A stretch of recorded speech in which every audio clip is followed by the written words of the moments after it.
அவன் பாபர் மசூதியை இடிச்சான். ஆட்சி யாருது? காங்கிரஸ். இது எவ்வளவு வலிமையான ராணுவம், எவ்வளவு உளவு படை. அந்த கரசவை வந்தவன் பாபர் மசூதியை இடிப்பான்னு கூட நீங்க நிக்க முடியலையா? இடிக்க போறான். அந்த சீர்ல இருக்கான்னு அப்ப ராணுவத்துறை அமைச்சர் அந்த சரத்பவர் கெஞ்சிராப்ல நரசிம்மராவ்ட்ட. இப்ப சொல்லி அங்கே தடுத்து நிறுத்துறேன்னு பாத்துக்கலாம் பாத்துக்கலாம்னு இடிச்சிட்டான்.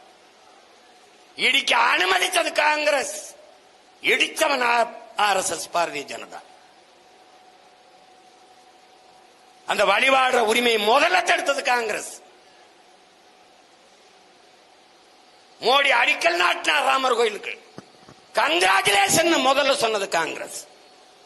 பாபர் மசூதிக்கு தீர்ப்பு வருது, என்ன வருது எவனுக்கும் தெரியாது. எப்படி தீர்ப்பு வருதோ அப்படியே ஏற்க வேண்டும் என்று ஒரே மாதிரி பேசினா பாரதிய ஜனதா, காங்கிரஸ், திமுக எல்லா பேரும் பேசினா.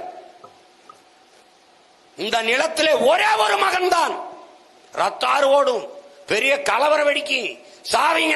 நான் ஒருத்தன் தான் சொன்னேன், ரத்தம் சிந்தி செத்து கூட விழுகிறான். எங்களுக்கு தீர்ப்பு வேண்டாம், நீதியை சொல்லு என்று சொன்னேன். என் பேட்டி இருக்கு, என் பேச்சு இருக்கு, அவங்க பேட்டி இருக்கு, பேச்சு இருக்கு. பாத்துக்க, எந்த இடத்துல நீ காங்கிரஸ் நீ மாறுபடுற?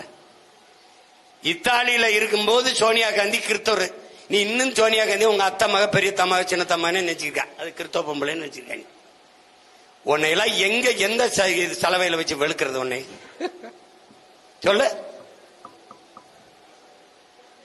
லட்சக்கணக்கா உன் இனத்தை கொண்டு குவிச்சவர், கொண்டு குவிச்ச பொம்பளை அந்த மேலதான் இல்லைன்னு சொல்லுவியா நீ?